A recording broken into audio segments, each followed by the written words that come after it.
Hello all, welcome to creative I S academy. This is Lohith Kumar are here. Creative I S ವತಿಯಿಂದ ಒಂದು ಚಿಕ್ಕದಾಗಿರ್ತಕ್ಕಂತಹ announcement ಇದೆ. Mission ಯಶಸ್ವಿ ಎಂಬಂತಹ ಒಂದು ಯೋಜನೆ ಅಡಿಯಲ್ಲಿ 2024 ಪ್ರಿಲಿಮ್ಸ್ ಬ್ಯಾಚ್, ಅದರಲ್ಲೂ KS, PSI, PDO ಮತ್ತು ಇತರೆ ಗ್ರೂಪ್ ಸಿ ಎಕ್ಸಾಮ್ಸ್ಗಳಿಗೆ ಅನುಕೂಲ ಆಗಬೇಕು ಅನ್ನೋ ಉದ್ದೇಶದಿಂದ ಹೊಸದಾಗಿರ್ತಕ್ಕಂಥ ಬ್ಯಾಚಸ್ಗಳನ್ನು ಸ್ಟಾರ್ಟ್ ಮಾಡಲಿದ್ದೇವೆ. ಸೊ 22 ಸೆಪ್ಟೆಂಬರ್ 2024ರಿಂದ ಆ ಬ್ಯಾಚಸ್ಗಳು ಸ್ಟಾರ್ಟ್ ಆಗ್ತಾ ಹೋಗ್ತವೆ. ಈ ಕೋರ್ಸ್ಗೆ ಜಾಯ್ನ್ ಆಗಬೇಕು ಅಂತ ನೀವು ಬಯಸಿದರೆ ಹೆಚ್ಚಿನ ಮಾಹಿತಿಗಾಗಿ ಕೆಳಗೆ ಕಾಣ್ತಾ ಇರ್ತಕ್ಕಂಥ ನಂಬರಿಗೆ ಕಾಲ್ ಮಾಡೋದ್ರ ಮುಖಾಂತರವಾಗಿ ಮಾಹಿತಿಯನ್ನು ಪಡ್ಕೊಳ್ಳಿ. Thank you ಅನುಡ.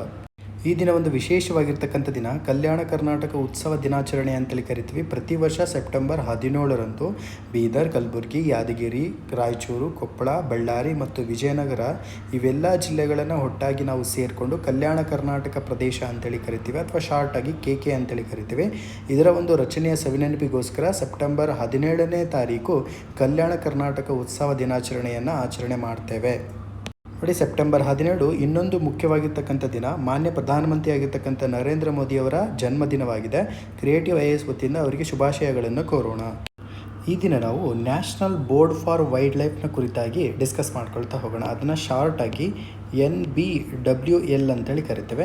ಕಾರಣ ಏನು ಅಂದರೆ, ಇತ್ತೀಚೆಗೆ ಈ national board for wild life ಅಂತಕ್ಕಂಥದ್ದು ಮೊಲ್ಲೆಂ ನ್ಯಾಷನಲ್ ಪಾರ್ಕ್ ಮತ್ತು ಲಿಟಲ್ ರ್ಯಾನ್ ಆಫ್ ಕಚ್ನಲ್ಲಿರ್ತಕ್ಕಂತಹ ಕೆಲವೊಂದು ವಿವಾದಿತ ಪ್ರದೇಶಗಳಿಗೆ ಒಂದು ಅನುಮತಿಯನ್ನು ಕೊಟ್ಟಿರ್ತಕ್ಕಂಥದ್ದು. ಅದನ್ನು ಕ್ಲಿಯರ್ ವೇರಿಯಸ್ ಪ್ರಾಜೆಕ್ಟ್ಸ್ ಅಂತೇಳಿ ಕರಿತೇವೆ. ಸೊ ಇಲ್ಲಿ standing committee on national board for wild life ಅಂತಕ್ಕಂಥದ್ದು ಕೆಲವೊಂದು ಟ್ರಾನ್ಸ್ಮಿಷನ್ ಲೈನ್ ಪ್ರಾಜೆಕ್ಟ್ಗೆ ಸಂಬಂಧಪಟ್ಟಂತೆ, ಆ ಟ್ರಾನ್ಸ್ಮಿಷನ್ ಲೈನ್ ಪ್ರಾಜೆಕ್ಟ್ ಯಾವ ಪ್ರದೇಶದಲ್ಲಿ ಹಾರೋಗ್ತವೆ, ಯಾವ ಪ್ರದೇಶದಲ್ಲಿ ಹೋಗ್ತವೆ ಅಂತ ನೋಡಿದಾಗ ಮೊಲ್ಲೆನ್ ನ್ಯಾಷನಲ್ ಪಾರ್ಕ್ ಮತ್ತು ಲಿಟಲ್ ರ್ಯಾನ್ ಆಫ್ ಕಚ್ನ ಪ್ರದೇಶದ ಮುಖಾಂತರವಾಗಿ ಹೋಗ್ತವೆ. ಸೊ ಇದಕ್ಕೆ ಸರ್ಟಿಫಿಕೇಷನನ್ನು, ಅನುಮೋದನೆಯನ್ನು ಕೊಟ್ಟಿದೆ national board for wild life ಅಂತೇಳಿ ಕರಿತೀವಿ. ನೆನ್ಪಿಟ್ಕೊಳ್ಳಿ, ತುಂಬ ಇಂಪಾರ್ಟೆಂಟ್ ಆಗ್ತಾ ಹೋಗ್ತವೆ. ಯಾಕೆ ಅಂದರೆ, ಇತ್ತೀಚೆಗೆ ಬರ್ತಿರ್ತಕ್ಕಂಥ ಎಲ್ಲ ಎಕ್ಸಾಮ್ಸ್ಗಳಲ್ಲೂ ಕೂಡ ಎನ್ವಿರಾನ್ಮೆಂಟಲ್ ಆರ್ಗನೈಸೇಷನ್ಸ್ಗಳ ಮೇಲೆ ಹೆಚ್ಚು ಪ್ರಶ್ನೆಗಳನ್ನು ಕೇಳ್ತಾ ಇದ್ದಾನೆ. ಆದುದರಿಂದ ನಾವು ನೆನ್ಪಿಟ್ಕೊಳ್ಬೇಕಾಗತ್ತೆ, ತುಂಬಾ ಇಂಪಾರ್ಟೆಂಟ್. ಸೊ ಹಾಗಾದರೆ national board for wild life ಅಂತಕ್ಕಂಥದ್ದು ಎಷ್ಟರಲ್ಲಿ ಸ್ಥಾಪನೆ ಆಯಿತು ಅಂತ ಪ್ರಶ್ನೆಯನ್ನು ಕೇಳಿದಾಗ 2003ರಲ್ಲಿ ಸ್ಥಾಪನೆ ಆಗುತ್ತೆ. ಇದೊಂದು ಸ್ಟ್ಯಾಚ್ಯುಟರಿ ಬಾಡಿ ಅಂತಲೂ ಕೂಡ ಕರೆಯಲಾಗುತ್ತೆ, ರೈಟ್. ಇದನ್ನು ಇನ್ನೊಂದು ಹೆಸರಲ್ಲಿ ಶಾಸನಾತ್ಮಕ ಸಂಸ್ಥೆ ಅಂತಲೂ ಕೂಡ ಕರೆಯಲಾಗುತ್ತೆ. ನೆನ್ಪಿಟ್ಕೊಳ್ಳಿ, ತುಂಬಾ ಇಂಪಾರ್ಟೆಂಟ್ ಆಗಿರ್ತಕ್ಕಂಥದ್ದು. ಹಾಗಾದರೆ ಶಾಸನಾತ್ಮಕ ಸಂಸ್ಥೆ ಅಂದರೆ wild life protection act of 1972, ಅಂದರೆ ಇದನ್ನು ಕನ್ನಡದಲ್ಲಿ ವನ್ಯಜೀವಿ ಸಂರಕ್ಷಣಾ ಕಾಯ್ದೆ 1972ರ ಅಡಿಯಲ್ಲಿ ಸ್ಥಾಪನೆ ಮಾಡಲಾಗುತ್ತದೆ. ಮುಂದುವರೆದಂತೆ ಈ ನ್ಯಾಷನಲ್ ಬೋರ್ಡ್ ಫಾರ್ ವೈಲ್ಡ್ ಲೈಫ್ನ ಮುಖ್ಯವಾಗಿರ್ತಕ್ಕಂತಹ ಚೇರ್ಪರ್ಸನ್ ಯಾರು ಅಂತ ನೋಡ್ಕೊಂಡಾಗ ತುಂಬಾ ಇಂಪಾರ್ಟೆಂಟ್ ಇದು. ಸುಮಾರು ಬಾರಿ ಪ್ರಶ್ನೆಯನ್ನು ಕೇಳಿದ್ದಾರೆ. ಪ್ರೈಮ್ ಮಿನಿಸ್ಟರ್ ಏನಿದಾರಲ್ಲ, ಅಥವಾ ಪ್ರಧಾನಮಂತ್ರಿಗಳಿದ್ದಾರಲ್ಲ, ನ್ಯಾಷನಲ್ ಬೋರ್ಡ್ ಫಾರ್ ವೈಲ್ಡ್ ಲೈಫ್ನ ಅಧ್ಯಕ್ಷರಾಗಿರ್ತಾರೆ. ಇದು ಮೊದಲನೇ ಪಾಯಿಂಟ್ ಆಗುತ್ತೆ. ಮುಂದುವರೆದಂತೆ ಇಲ್ಲಿ ವೈಸ್ ಚೇರ್ಪರ್ಸನ್ ಯಾರು ಅಂತ ನೋಡ್ಕೊಂಡಾಗ ನಾವು ಪರಿಸರ ಸಚಿವಾಲಯ ಪರಿಸರ ಸಚಿವರು ಅಂತೇನು ಕರಿತೀವಲ್ವ ಕನ್ನಡದಲ್ಲಿ, ಅದೇ ಥರ ಎನ್ವಿರಾನ್ಮೆಂಟ್, ಫಾರೆಸ್ಟ್ ಆ್ಯಂಡ್ ಕ್ಲೈಮೇಟ್ ಚೇಂಜ್ನ ಒಂದು ಮಿನಿಸ್ಟರ್ ಇರ್ತಾರೆ, ರೈಟ್. ಇವರು ಯೂನಿಯನ್ ಮಿನಿಸ್ಟರ್ ಅಥವಾ ಕೇಂದ್ರ ಸಚಿವರು ಅಂತ ಕರಿತೀವಲ್ವ, ಇವ್ರನ್ನ ನಾವು ವೈಸ್ ಚೇರ್ಪರ್ಸನ್ ಅಂತೇಳಿ ಕನ್ಸಿಡರ್ ಮಾಡಲಾಗುತ್ತೆ. ನೆನ್ಪಿಟ್ಕೊಳ್ಬೇಕು, ಸುಮಾರು ಸಾರಿ ಎಕ್ಸಾಮಲ್ಲಿ ಕೇಳಿದ್ದಾನೆ. ನಂತರದಲ್ಲಿ ಮೂರನೇ ಪಾಯಿಂಟ್ ಏನಂತ ನೋಡ್ಕೊಂಡಾಗ, ಈ ನ್ಯಾಷನಲ್ ಬೋರ್ಡ್ ಫಾರ್ ವೈಲ್ಡ್ ಲೈಫ್ನ ಅಡಿಯಲ್ಲಿ ಟೋಟಲ್ ಎಷ್ಟು ಮೆಂಬರ್ಸ್ಗಳು ಇರ್ತಾರೆ ಅಂತ ಪ್ರಶ್ನೆ ಕೇಳಿದಾಗ ಟೋಟಲ್ 47 ಮೆಂಬರ್ಸ್ಗಳು ಇರ್ತಾರೆ. ನೋಟ್ ಡೌನ್ ಮಾಡ್ಕೊಳ್ಳಿ. ಸೊ ಇಲ್ಲಿ ಮೆಂಬರ್ಸ್ಗಳನ್ನು ನಾವು ಎರಡು ರೀತಿಯಾಗಿ ಡಿವೈಡ್ ಮಾಡ್ಕೊಳ್ತಾ ಹೋಗೋಣ. ಓಕೆ, ಸೊ ಈ ಮೆಂಬರ್ಸ್ಗಳಲ್ಲಿ ನಾವು ಲೋಕಸಭೆಯಿಂದನೂ ಕೂಡ ಮೆಂಬರ್ಸ್ಗಳು ಇರ್ತಾರೆ. ಟೋಟಲ್ ಎಷ್ಟು ಜನ ಇರ್ತಾರೆ ಲೋಕಸಭೆಯಿಂದ? 2 ಮೆಂಬರ್ಸ್ ಇರ್ತಾರೆ. ಅದೇ ಥರ ರಾಜ್ಯಸಭೆಯಿಂದನೂ ಕೂಡ ಮೆಂಬರ್ಸ್ ಇರ್ತಾರೆ. ಎಷ್ಟು ಅಂದರೆ ಟೋಟಲ್ 1 ಮೆಂಬರ್ಸ್ಗಳು ಲೋಕಸಭೆ ಮತ್ತು ರಾಜ್ಯಸಭೆಗಳಿಂದ ಇರ್ತಾರೆ. ನಂತರದಲ್ಲಿ ಎಗೇನ್ ಇಲ್ಲಿ ಕೆಲವೊಂದು 5 ಮೆಂಬರ್ಸ್ಗಳೇನಿದಾರಲ್ವ, ಸೊ ಇವರು ಕೆಲವೊಂದು NGOಸ್ಗಳಿಂದ, ಅಂದರೆ NGOಗಳಿಂದ ರೆಪ್ರೆಸೆಂಟೇಷನ್ ಮಾಡ್ತಾರೆ. NGO ಫುಲ್ ಫಾರ್ಮ್ ನಿಮಗೆಲ್ಲ ಗೊತ್ತಿದೆಯಲ್ಲ, ನಾನ್ ಗೌರ್ನಮೆಂಟಲ್ ಆರ್ಗನೈಸೇಷನ್ ಅಂತಲೇ ಕರಿತೀವಿ. ಅದೇ ರೀತಿಯಾಗಿ 10 ಜನ ಎಮಿನಿಯೆಂಟ್ ಎಕಲಾಜಿಸ್ಟ್ ಅಂತಲೇ ಕರಿತೀವಿ, ಅಥವಾ ಪರಿಸರ ತಜ್ಞರು, ಅಂದರೆ ತುಂಬಾ ಪರಿಣತಿಯನ್ನು ಹೊಂದಿರತಕ್ಕಂತಹ ಪರಿಸರ ತಜ್ಞರು ಕೂಡ ಮೆಂಬರ್ಶಿಪ್ಪನ್ನು ಪಡ್ಕೊಂಡಿರ್ತಾರೆ. ಎಗೇನ್ ಇಲ್ಲಿ 10 ಮೆಂಬರ್ಸ್ ಅಂತ ಹೇಳ್ಕೊಳ್ಬೋದು. ಮತ್ತು ಎಗೇನ್ ಇತರೆ ಮೆಂಬರ್ಸ್ಗಳನ್ನು ಕೂಡ ಅಪಾಯಿಂಟ್ ಮಾಡಲಾಗ್ತಾ ಹೋಗುತ್ತೆ. ನಂತರದಲ್ಲಿ standing committee for NBWL, national board for wildlifes ಅಂತ ನೋಡ್ಕೊಂಡಾಗ ಸ್ಟ್ಯಾಂಡಿಂಗ್ ಕಮಿಟಿಯ ಅಧ್ಯಕ್ಷರು ಯಾರಾಗಿರ್ತಾರೆ ಅಂತ ಪ್ರಶ್ನೆಯನ್ನು ಕೇಳಿದಾಗ ಎಗೇನ್ ಯೂನಿಯನ್ ಮಿನಿಸ್ಟರ್ ಫಾರ್ ಇದು environment and forest and climate change ಅಂತ ಡಿಸ್ಕಸ್ ಮಾಡಿದ್ವಲ್ವ. ಸ್ಟ್ಯಾಂಡಿಂಗ್ ಕಮಿಟಿಯ ಚೇರ್ಮನ್ ಯಾವಾಗಲೂ ಕೂಡ ಪರಿಸರ ಸಚಿವರಾಗಿರ್ತಾರೆ. ನೆನ್ಪಿಟ್ಕೊಳ್ಳಿ, ತುಂಬ ಇಂಪಾರ್ಟೆಂಟು. ನಂತರದಲ್ಲಿ ಎಗೇನ್ ಈ ಸ್ಟ್ಯಾಂಡಿಂಗ್ ಕಮಿಟೀಸ್ಗಳಿಗೆ ಮೆಂಬರ್ಸ್ಗಳು ಯಾರಾಗಿರ್ತಾರೆ ಅಂತ ನೋಡ್ಕೊಂಡಾಗ 10 members nominated by the vice chancellors. ಅಂದರೆ ಈ ವೈಸ್ ಚಾನ್ಸಲರ್ಸ್ಗಳು ಏನಿದಾರಲ್ಲ ಇವರು ಅಪಾಯಿಂಟ್ ಮಾಡಿರ್ತಕ್ಕಂಥ 10 ಮೆಂಬರ್ಸ್ಗಳು ಸ್ಟ್ಯಾಂಡಿಂಗ್ ಕಮಿಟೀಸ್ಗಳಿಗೆ ಮೆಂಬರ್ಶಿಪ್ಪನ್ನು ಹೊಂದಿರ್ತಾರೆ. 10 ಮೆಂಬರ್ಸ್ ನೆನ್ಪಿಟ್ಕೊಳ್ಬೇಕು. ಸೊ ಈ ವೈಸ್ ಚೇರ್ಪರ್ಸನ್ ಅಂತ ನೋಡ್ಕೊಂಡಾಗ ಈ NBWL ಅಂತೇಳಿ national board for wildlifes ಅಂತೇಳಿ ಏನು ಕರಿತೀವಲ್ವ ಅದರ ವೈಸ್ ಚೇರ್ಮನ್ಗಳಂತ ನಾವು ಕನ್ಸಿಡರ್ ಮಾಡ್ಕೊಳ್ಬೇಕು. ತಪ್ಪು ತಿಳ್ಕೊಳ್ಳೋಂಗಿಲ್ಲ. ಇಲ್ಲಿ ನ್ಯಾಷನಲ್ ಬೋರ್ಡ್ ಫಾರ್ ವೈಲ್ಡ್ ಲೈಫ್ನ ಒಂದು ವೈಸ್ ಚೇರ್ಮನ್ ಅಪಾಯಿಂಟ್ ಮಾಡಿರ್ತಕ್ಕಂತಹ ನಾಮಿನೇಟ್ ಮಾಡಿರ್ತಕ್ಕಂತಹ ಮೆಂಬರ್ಸ್ಗಳು 10 ಮೆಂಬರ್ಸ್ಗಳು ನ್ಯಾಷನಲ್ ಬೋರ್ಡ್ ಫಾರ್ ವೈಲ್ಡ್ ಲೈಫ್ನ ಸ್ಟ್ಯಾಂಡಿಂಗ್ ಕಮಿಟಿಯ ಅಧ್ಯಕ್ಷರಾಗಿರ್ತಾರೆ ಅಥವಾ ಮೆಂಬರ್ಸ್ಗಳಾಗಿರ್ತಾರೆ ಅಂತ ಪಾಯಿಂಟ್ಸನ್ನು ನಾವು ನೆನ್ಪಿಟ್ಕೊಳ್ಬೇಕು. ನೋಡಿ, ಈ ಒಂದು ಮಿನಿಸ್ಟ್ರಿ ಏನಿದೆಯಲ್ಲ ವರ್ಷಕ್ಕೆ 3 ಬಾರಿ ಅಂದರೆ 3 ಟೈಮ್ ವರ್ಷಕ್ಕೆ ಏನು ಮಾಡ್ತಾ ಹೋಗುತ್ತೆ, ಸಭೆಯನ್ನು ಕರೆಯುತ್ತೆ. ಮುಂದುವರೆದಂತೆ ಈ ನ್ಯಾಷನಲ್ ಬೋರ್ಡ್ ಫಾರ್ ವೈಲ್ಡ್ ಲೈಫ್ನ ಫಂಕ್ಷನ್ಸ್ಗಳನ್ನು ನೋಡ್ಕೊಳ್ತಾ ಹೋಗೋಣ. ಪ್ರಿಲಿಮ್ಸಲ್ಲಿ ಡೈರೆಕ್ಟಾಗಿ ನಿಮಗೆ ಸ್ಟೇಟ್ಮೆಂಟ್ ರೀತಿಯಲ್ಲಿ ಪ್ರಶ್ನೆಯನ್ನು ಕೇಳುವಂಥ ಚಾನ್ಸಸ್ ಇದೆ. ಸೊ ಇದು ಏನು ಮಾಡುತ್ತೆ ಅಂದರೆ ಸೆಂಟ್ರಲ್ ಗೌರ್ಮೆಂಟಿಗೆ ಫಸ್ಟ್ ಪಾಯಿಂಟ್ ಏನಂತ ನೋಡ್ಕೊಂಡಾಗ ಸೆಂಟ್ರಲ್ ಗೌರ್ಮೆಂಟು ಮತ್ತು ಸ್ಟೇಟ್ ಗೌರ್ಮೆಂಟ್ಸ್ಗಳೇನಿದಾವಲ್ವ ಇವುಗಳಿಗೆ ಕೆಲವೊಂದು ಅಡ್ವೈಸರ್ಸ್ಗಳನ್ನು ಕೊಡುತ್ತೆ. ರೈಟ್, ಇದು ಫಸ್ಟ್ ಪಾಯಿಂಟ್ ಆಗುತ್ತೆ. ಯಾವ ರೀತಿಯಾಗಿರ್ತಕ್ಕಂಥ ಅಡ್ವೈಸಸ್ಸು ಅಂತ ನೋಡ್ಕೊಂಡಾಗ ಸ್ಟೇಟ್ ಗೌರ್ಮೆಂಟು ಮತ್ತು ಸೆಂಟ್ರಲ್ ಗೌರ್ಮೆಂಟು ಇಂಟ್ರೊಡ್ಯೂಸ್ ಮಾಡ್ತಕ್ಕಂತಹ ಕೆಲವೊಂದು ಪಾಲಿಸೀಸ್ಗಳಿದಾವಲ್ವ, ರೈಟ್, ನೀತಿಗಳು ಅಂತೇಳಿ ಕರಿತೀವಿ. ಅದೇ ಥರ ಪ್ರೋಗ್ರಾಮ್ಸ್ಗಳಿದಾವಲ್ವ, ಯೋಜನೆಗಳು ಅಂತೇಳಿ ಕರಿತೀವಿ. ಸೊ ಇವುಗಳಿಗೆ ಸಂಬಂಧಪಟ್ಟಂಥ ಅಡ್ವೈಸಸ್ಗಳನ್ನು ನೀಡುತ್ತೆ. ದಟ್ ಟು ಯಾವ ರೀತಿಯಾಗಿರ್ತಕ್ಕಂಥ ಅಡ್ವೈಸಸ್, ಯಾವ ರೀತಿಯಾಗಿರ್ತಕ್ಕಂಥ ಪ್ರೋಗ್ರಾಮ್ಸ್ ಅಂತ ನೋಡ್ಕೊಂಡಾಗ ವೈಲ್ಡ್ ಲೈಫ್ಗಳಿಗೆ ಸಂಬಂಧಪಟ್ಟಿರುವಂಥದ್ದು, ವೈಲ್ಡ್ ಲೈಫ್ ಕನ್ಸರ್ವೇಷನ್ಗೆ ಸಂಬಂಧಪಟ್ಟಿರ್ತಕ್ಕಂಥದ್ದು, ವೈಲ್ಡ್ ಲೈಫ್ ಡೆವಲಪ್ಮೆಂಟಿಗೆ ಸಂಬಂಧಪಟ್ಟಿರ್ತಕ್ಕಂಥ ಒಂದು ಇನಿಷಿಯೇಟಿವ್ಸ್ಗಳಿಗೆ ಅದೇನು ಮಾಡುತ್ತೆ, ಅಡ್ವೈಸಸ್ಗಳನ್ನು ನೀಡುತ್ತೆ. ಇದು ಫಸ್ಟ್ ಪಾಯಿಂಟ್ ಕ್ಲಿಯರ್ ಆಯಿತು. ನಂತರದಲ್ಲಿ 2ನೇ ಪಾಯಿಂಟ್ ಏನಂತ ನೋಡ್ಕೊಂಡಾಗ ಕೆಲವೊಂದು ಇಲ್ಲೀಗಲ್ ಆಗಿರ್ತಕ್ಕಂಥ ಟ್ರೇಡ್ಸ್ಗಳಿರ್ತಾವೆ. ಓಕೆ, ಈ ವೈಲ್ಡ್ ಲೈಫಲ್ಲಿ ಇರ್ತಕ್ಕಂತಹ ಕೆಲವೊಂದು ವನ್ಯಜೀವಿ ಜೀವಿಗಳನ್ನು ಮತ್ತು ವೈಲ್ಡ್ ಲೈಫಲ್ಲಿ ಇರ್ತಕ್ಕಂಥ ಕೆಲವೊಂದು ಪ್ರಾಣಿ ಸಂಕುಲಗಳನ್ನು, ಪಕ್ಷಿ ಸಂಕುಲಗಳನ್ನು ಮತ್ತು ಸಸ್ಯ ಸಂಕುಲಗಳನ್ನು ಇಲ್ಲೀಗಲ್ ಆಗಿ ಕಾನೂನು ಬಾಹಿರವಾಗಿ ಕೆಲವೊಂದು ವ್ಯಾಪಾರವನ್ನು ಮಾಡ್ತಾ ಇರ್ತಾರೆ. ಓಕೆ, ಈ ವ್ಯಾಪಾರವನ್ನು ತಡೆಗಟ್ಟಬೇಕು ಅನ್ನೋ ಉದ್ದೇಶದಿಂದ ಜೊತೆಗೆ ಇನ್ನೊಂದು ಪಾಯಿಂಟ್ ಏನಂದರೆ ಪೌಚಿಂಗ್ ನಡೀತಾ ಇರುತ್ತೆ. ಏನಿದು ಪೌಚಿಂಗ್ ಅಂದರೆ ಈಗ ಹುಲಿಗಳನ್ನು ಕೊಂದುಬಿಟ್ಟು ಅವುಗಳನ್ನು ಕಳ್ಳ ಸಾಗಾಣಿಕೆಯನ್ನು ಮಾಡ್ತಾ ಇರ್ತಾರೆ. ಇವುಗಳನ್ನು ತಡಿಬೇಕು ಅಂತಕ್ಕಂಥ ಒಂದು ಮುಖ್ಯವಾಗಿರ್ತಕ್ಕಂಥ ಉದ್ದೇಶವನ್ನು ಹೊಂದಿದೆ NBWF. ಓಕೆ, ನಂತರದಲ್ಲಿ ಈ ವೈಲ್ಡ್ ಲೈಫ್ ರಿಲೇಟೆಡ್ ಆಗಿರ್ತಕ್ಕಂಥ ಕೆಲವೊಂದು ಡಿಸಿಷನ್ಸ್ಗಳು ಇರ್ತಾವೆ ನೋಡಿ. ವೈಲ್ಡ್ ಲೈಫ್ ರಿಲೇಟೆಡ್ ಆಗಿರ್ತಕ್ಕಂಥ ಕೆಲವೊಂದು ಮ್ಯಾಟರ್ಸ್ಗಳೇನಿದೆಯಲ್ಲ, ಅಂಶಗಳೇನಿದಾವಲ್ಲ, ವಿಷಯಗಳೇನಿದಾವಲ್ಲ ಇವುಗಳನ್ನು ರಿವ್ಯೂ ಮಾಡ್ತಕ್ಕಂತಹ ಒಂದು ಕೆಪಾಸಿಟಿ, ಈ ರಿವ್ಯೂ ಮಾಡ್ತಕ್ಕಂಥ ಒಂದು power national board for wild ಲೈಫ್ಸ್ಗೆ ಇರುತ್ತೆ, ನೆನ್ಪಿಟ್ಕೊಳ್ಬೇಕು. ಸೊ ಈ ಮೂಲಕ ಎಗೇನ್ ಇಲ್ಲೊಂದು 2 ಪಾಯಿಂಟ್ ಸೇರಿಸ್ಕೊಳ್ಳಿ.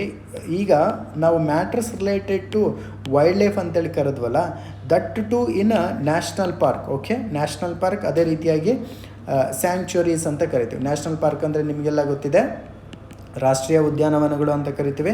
ಸ್ಯಾಂಕ್ಚುರೀಸ್ ಅಂದರೆ ಸಂರಕ್ಷಣಾಲಯಗಳು ಅಂತ ಕರಿತೀವಿ.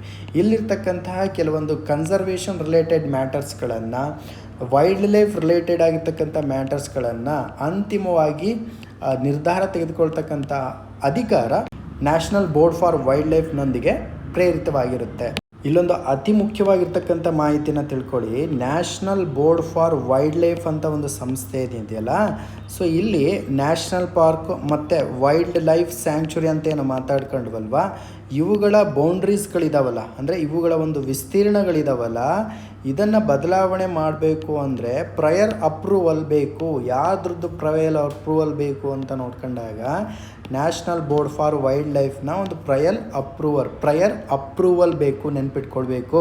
ಪ್ರೀವಿಯಸ್ ಇಯರಲ್ಲಿ ಕ್ವಶನ್ ಪೇಪರ್ ಈ ಕ್ವಶನನ್ನು UPSCಯಲ್ಲಿ ಕೇಳಿದ್ದಾರೆ. ಯಾವುದೇ ರೀತಿಯಾಗಿರ್ತಕ್ಕಂತಹ ನ್ಯಾಷನಲ್ ಬೋರ್ಡ್ ಫಾರ್ ವೈಲ್ಡ್ ಲೈಫ್ನ ಒಂದು ಅನುಮತಿ ಇಲ್ಲದೆ ನ್ಯಾಷನಲ್ ಪಾರ್ಕ್ನ ಬೌಂಡ್ರಿ ಆಗಿರಲಿ ಅಥವಾ ವೈಲ್ಡ್ ಲೈಫ್ ಸ್ಯಾಂಕ್ಚುರಿಯ ಬೌಂಡ್ರಿಗಳಾಗಿರಲಿ ಆಲ್ಟ್ರೇಷನ್ ಮಾಡ್ತಕ್ಕಂಥ ಪವರ್ ಯಾರಿಗೂ ಇರೋದಿಲ್ಲ. So only the national board for wildlifes has the power to alter the boundaries of national parks and wildlife sanctuaries. ನೆನ್ಪಿಟ್ಕೊಳ್ಳಿ. ಅಗೇನ್ ಮುಂದುವರೆದಂತೆ ನಾವು ಮೊಲ್ಲೆಮ್ ನ್ಯಾಷನಲ್ ಪಾರ್ಕ್ ಬಗ್ಗೆ ಮಾತಾಡ್ಕೊಳ್ಳೋಣ. ತುಂಬಾ ಇಂಪಾರ್ಟೆಂಟ್ ಆಗಿರ್ತಕ್ಕಂಥದ್ದು. ಸೊ ಇದು ಮೊಲ್ಲೆಮ್ ನ್ಯಾಷನಲ್ ಪಾರ್ಕ್ ಎಲ್ಲಿ ಬರುತ್ತೆ ಅಂತ ಫಸ್ಟ್ ಕ್ವಶನ್ ಕೇಳಿದ್ರೆ ನಿಮಗೆ ಗೋವಾ ಅಂತ ಕನ್ಸಿಡರ್ ಮಾಡಬೇಕು. ಸೊ ಇದು ಪಣಜಿ ಪ್ರದೇಶದಿಂದ 35 ಕಿಲೋಮೀಟರ್ ದೂರದಲ್ಲಿರುತ್ತೆ. ಸೊ ಇಲ್ಲಿ ಯಾವ ರೀತಿಯಾಗಿರ್ತಕ್ಕಂತಹ ವೆಜಿಟೇಷನ್ ಇದೆ ಅಂತ ನೋಡ್ಕೊಂಡಾಗ ನೋಡಿ ಇಲ್ಲಿ ಟ್ರೋಪಿಕಲ್ ಎವರ್ಗ್ರೀನ್ ಫಾರೆಸ್ಟ್ ಅಂತ ಇದೆ ನೋಡಿ, ರೈಟ್. ಈ ಟ್ರೋಪಿಕಲ್ ಎವರ್ಗ್ರೀನ್ ಫಾರೆಸ್ಟ್ ಈ ನ್ಯಾಷನಲ್ ಪಾರ್ಕಲ್ಲಿ ಕಂಡು ಬರುತ್ತೆ.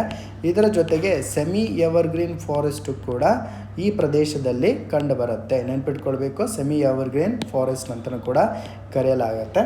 ಮುಂದುವರೆದಂತೆ ಇಲ್ಲಿ ಕಂಡು ಬರತಕ್ಕಂತಹ ಫೌನಾ ಅಂದರೆ ಪ್ರಾಣಿಗಳು ಯಾವುದ್ಯಾವುದು ಅಂತ ನೋಡ್ಕೊಂಡಾಗ ಫಸ್ಟ್ ಒನ್ನು ಲೀಪಾರ್ಡ್ ಕಂಡು ಬರುತ್ತೆ, ನಂತರದಲ್ಲಿ ಬೆಂಗಾಲ್ ಟೈಗರ್ ಕಂಡು ಬರುತ್ತೆ, ಬೋನೆಟ್ ಮಕಾಕೋ ಗೌರ್ ಅಂತಕ್ಕಂಥ ಪ್ರಾಣಿ ಕಂಡು ಬರುತ್ತೆ, ಮಲಬಾರ್ ಗೈಂಟ್ ಸ್ಕ್ವೇರಲ್ ಅಂತ ಒಂದು ಸ್ಪೀಸೀಸ್ ಇದೆ, ಅದು ಕೂಡ ಕಂಡು ಬರುತ್ತೆ.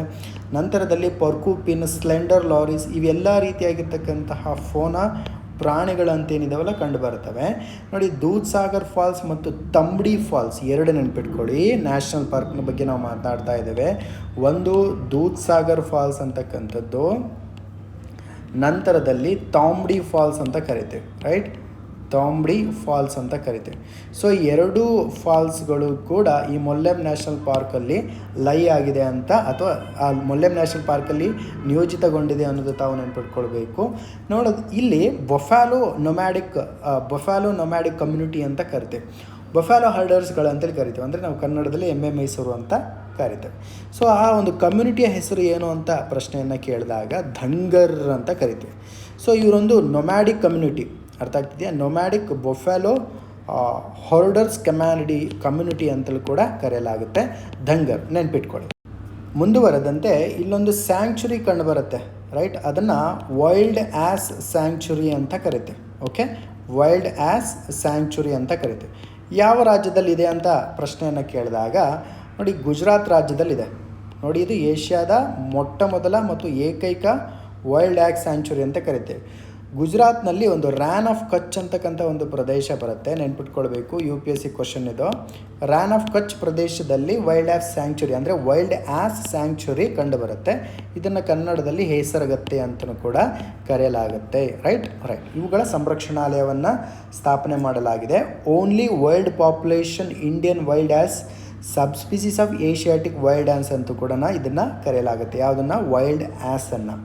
ಇಲ್ಲಿ ಬ್ಲೂ ಬಿಲ್ ಆಗಿರ್ಬೋದು, hare, wolf, Indian fox, jackal, hyena, wild boar ಮತ್ತು ಡೆಸರ್ಟ್ ಕ್ಯಾಟ್ ಕೂಡ ಕಂಡು ಬರುತ್ತೆ. ಇಲ್ಲೊಂದು ರಾಬಾರಿ ಅಂತಕ್ಕಂಥ ಎರಡನೇ ಪಾಯಿಂಟ್, ರಾಬಾರಿ ಅಂಥದ್ದು ನೋಟ್ ಮಾಡ್ಕೊಳ್ಳಿ, ತುಂಬಾ ಇಂಪಾರ್ಟೆಂಟು. ರಾಬಾರಿ ಮತ್ತು ಬರ್ವಾದ್ ಅಂತಕ್ಕಂಥ ಟ್ರೈಬ್ಸ್ಗಳು ಈ ಪ್ರದೇಶದಲ್ಲಿ ಕಂಡುಬರುತ್ತೆ. ಟ್ರೈಬ್ಸ್ಗಳು ತುಂಬ ಇಂಪಾರ್ಟೆಂಟು, ಎಕ್ಸಾಮಲ್ಲಿ ಕೇಳ್ತಾ ಹೋಗ್ತಾರೆ. ರಾಬಾರಿ ಮತ್ತು ಬರ್ವಾದ್ ಅಂತಕ್ಕಂಥ ಟ್ರೈಬ್ಸು. ನೋಡಿ, ಇಲ್ಲಿ ಇಲ್ಲೀಗಲ್ ಸ್ಯಾಂಡ್ ಪ್ಯಾನಿಂಗ್, ಇಲ್ಲಿ ಇರ್ತಕ್ಕಂತಹ ಈ ವೈಲ್ಡ್ ಆ್ಯಸ್ ಸ್ಯಾಂಕ್ಚುರಿಗೆ ತೊಂದರೆ ಏನು ಅಂತ ನೋಡ್ಕೊಂಡಾಗ ಕಾನೂನು ಬಾಹಿರವಾಗಿ ಸ್ಯಾಲ್ಟ್ ಪ್ಯಾನಿಂಗನ್ನು ಮಾಡಲಾಗುತ್ತೆ. ಇದು ಒಂದು ರೀತಿಯಾಗಿ ದೊಡ್ಡದಾಗಿರ್ತಕ್ಕಂಥ ಅಪಾಯ ಅಂತಲೂ ಕೂಡ ಕನ್ಸಿಡರ್ ಮಾಡ್ಬೋದಾಗುತ್ತೆ. ನೋಡಿ, ಎಮ್ಮಿಂದ ಸ್ಟಾರ್ಟ್ ಆಗ್ತಕ್ಕಂಥ ಕೆಲವೊಂದು ನ್ಯಾಷನಲ್ ಪಾರ್ಕನ್ನು ಕೊಟ್ಟಿದ್ದೇನೆ. ಯಾವ ರಾಜ್ಯದಲ್ಲಿ ಕಂಡು ಬರ್ತೇವೆ ಅನ್ನೋದನ್ನು ಒಂದು ಬಾರಿ ಗ್ಲಾನ್ಸ್ ಮಾಡ್ಕೊಳ್ಳೋಣ. ಮೊಲ್ಲೆಮ್ ನ್ಯಾಷನಲ್ ಪಾರ್ಕ್ ಈಗ ಆಲ್ರೆಡಿ ನಾವು ಡಿಸ್ಕಸ್ ಮಾಡಿದ್ವಿ, ಯಾವ ರಾಜ್ಯದಲ್ಲಿ ಕಂಡು ಬರುತ್ತೆ? Goa. Second one, Mouling national park ಯಾವ ಒಂದು ಸ್ಟೇಟಲ್ಲಿ ಕಂಡು ಬರುತ್ತೆ ಅಂತ ನೋಡ್ಕೊಂಡಾಗ ಅರುಣಾಚಲ್ ಪ್ರದೇಶ್ ಅಂತಕ್ಕಂಥ ಒಂದು ಸ್ಟೇಟ್, ನೆನ್ಪಿಟ್ಕೊಳ್ಬೇಕು. ಅರುಣಾಚಲ್ ಪ್ರದೇಶ್ ಅಂತೇಳಿ ಕರಿತೇವೆ, ರೈಟ್. ನಂತರದಲ್ಲಿ ಮುರ್ಲಿನ್ ನ್ಯಾಷನಲ್ ಪಾರ್ಕ್ ಎಲ್ಲಿ ಕಂಡು ಬರುತ್ತೆ ಅಂತ ನೋಡ್ಕೊಂಡಾಗ ಮಿಜೋರಾಮ್ ಅಂತೇಳಿದೆಯಲ್ಲ, ಇದು ರೈಟ್ ಆನ್ಸರ್ ಆಗ್ತಾ ಹೋಗುತ್ತೆ. ಅರುಣಾಚಲ್ ಪ್ರದೇಶದಲ್ಲಿ ಒಂದು ಫೇಮಸ್ ಆಗಿರ್ತಕ್ಕಂಥ ಒಂದು ಆರ್ಕಿಡ್ ಬೆಳೆಯನ್ನು ಬೆಳೆಯೋದಕ್ಕೆ ಅತ್ಯುತ್ತಮವಾಗಿರ್ತಕ್ಕಂಥ ಒಂದು ಪ್ರದೇಶಗಳು ಕೂಡ ಅರುಣಾಚಲ್ ಪ್ರದೇಶದಲ್ಲಿ ಕಂಡುಬರುತ್ತೆ, ನೆನ್ಪಿಟ್ಕೊಳ್ಳಿ. ಇದನ್ನು UPSCలో ಒಂದು ಬಾರಿ ಕೇಳಿದ್ದಾನೆ. ಇದುವರೆಗೂ ಯಾರು ನಮ್ಮ ಟೆಲಿಗ್ರಾಮ್ ಚಾನಲ್ಗೆ ಜಾಯ್ನ್ ಆಗಿಲ್ವೋ ದಯವಿಟ್ಟು ಟೆಲಿಗ್ರಾಮ್ ಚಾನಲ್ಗೆ ಜಾಯ್ನ್ ಆಗಿ. ಅಗೇನ್ ಹೆಚ್ಚು ವೀಡಿಯೋಸ್ಗಳು ಬೇಕಾದಂತಹ ಸಂದರ್ಭದಲ್ಲಿ ಕ್ರಿಯೇಟಿವ್ IAS ಅಕಾಡೆಮಿ ಆ್ಯಪ್ ಇದೆ, ಆ್ಯಪನ್ನು ಡೌನ್ಲೋಡ್ ಮಾಡಿಕೊಂಡು ಹೆಚ್ಚು ವೀಡಿಯೋಸ್ಗಳನ್ನು ಹೆಚ್ಚು ಮಾಹಿತಿಯನ್ನು ಪಡ್ಕೊಳ್ಳಿ. Thank you.